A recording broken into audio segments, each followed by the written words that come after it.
right.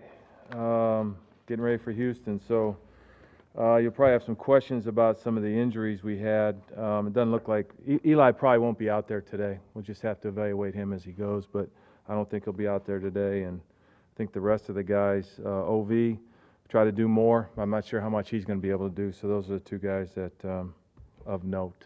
All right. You weren't talking Manning. No, that's Apple. Yeah, no, we're good. All right, we'll start it on a lighter note. That's good. All right, I'll take your questions.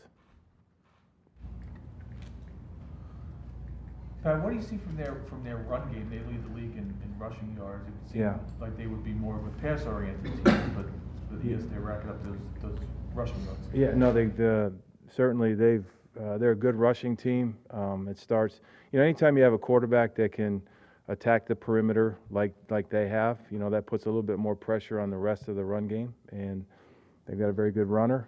They actually have a couple good runners, and those guys do a good job of running it. And there's no doubt that that's going to be a challenge for us to stop the run. Are you all concerned about the mobility of Deshaun Watson, given that Prescott and Bortles both had some big runs against you guys? Yeah, it's certainly until we fix the zone read stuff, we'll continue to see it, especially from mobile quarterbacks. And so, it's again another challenge for us.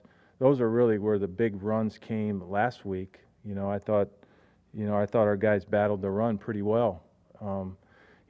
Considering the type of runner that we were playing against and the type of offensive line. And sometimes those zone reads pop out on you. And that's always the challenge when you have a quarterback that has, legs like they do. What was the issue with the zone reads? It seemed like maybe 3 times there's just nobody there once he pulled the ball back. Yeah, well, it's just the way we're playing it, and you just get a little bit undisciplined with it, and that's what happens, trying to stop the other portion of the run.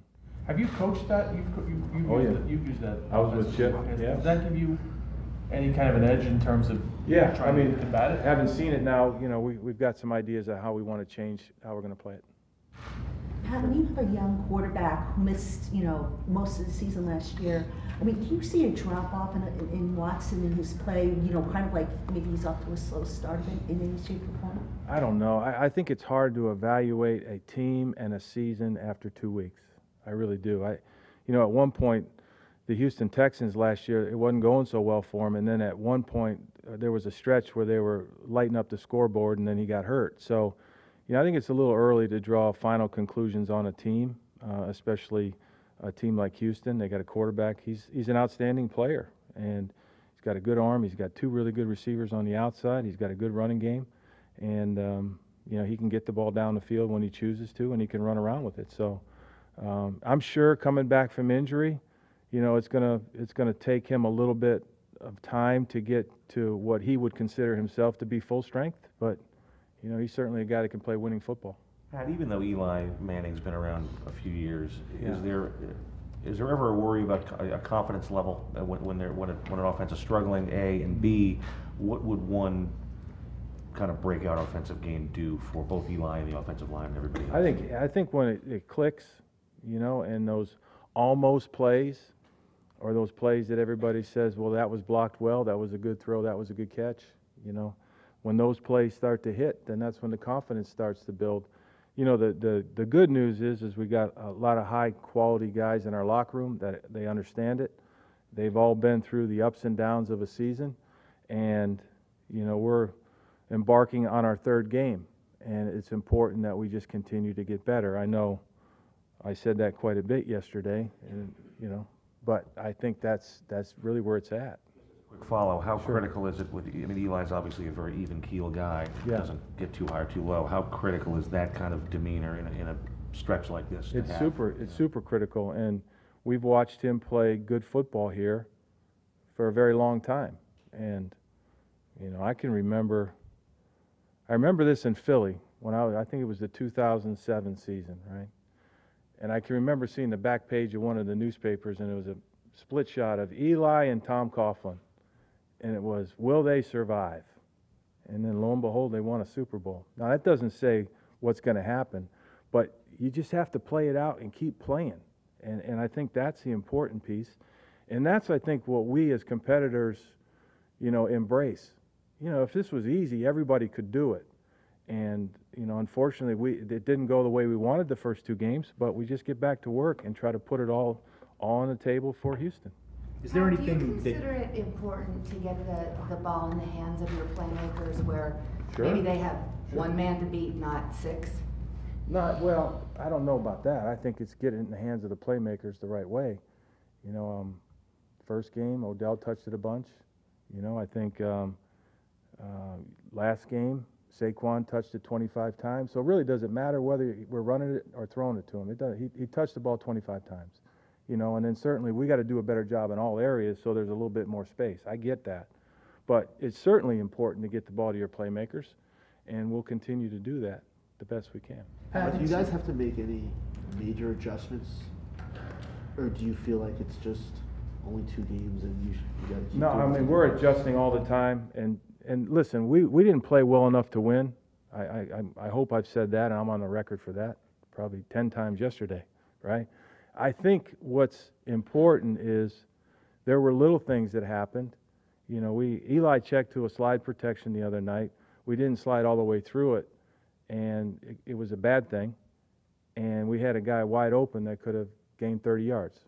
You know, now ifs and buts, we understand that. But so we just fixed the little things that happened in there, and then we move on, and then the next time it happens, we gain those yards. So that's the way it goes. And you got to just keep grinding through it.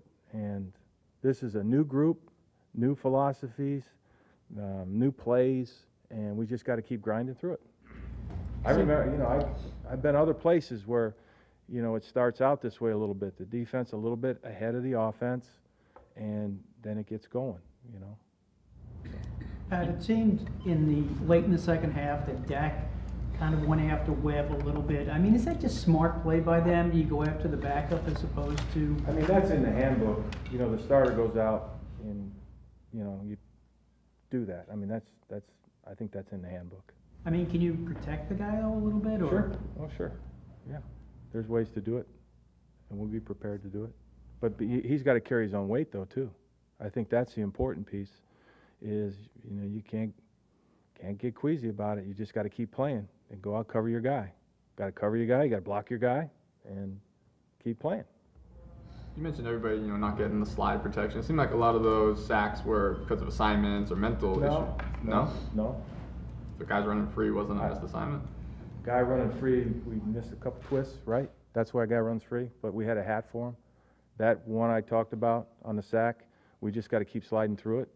It's just a matter, it's a technique thing, you know, and you just do it. So we had a hat for the guys that were blitzing. We had one play where it was hot, and it was when we were trying to throw a screen to the left, and Eli had to dump it to Saquon to the right. That was hot because that was the screen. Ran the same screen later and gained a bunch of yards. So, you know, that's just the way it goes. How do you make improvements along an offensive line, whether it's assignment, technique, or whatever, in the course of just a few days? You practice. You get 3 opportunities to practice and 1 walkthrough, and then you just keep working on those fundamentals and keep trying to get to the plays that they can execute the best. What does the new fullback do for you? Well, he's a guy that our personnel guys liked on tape.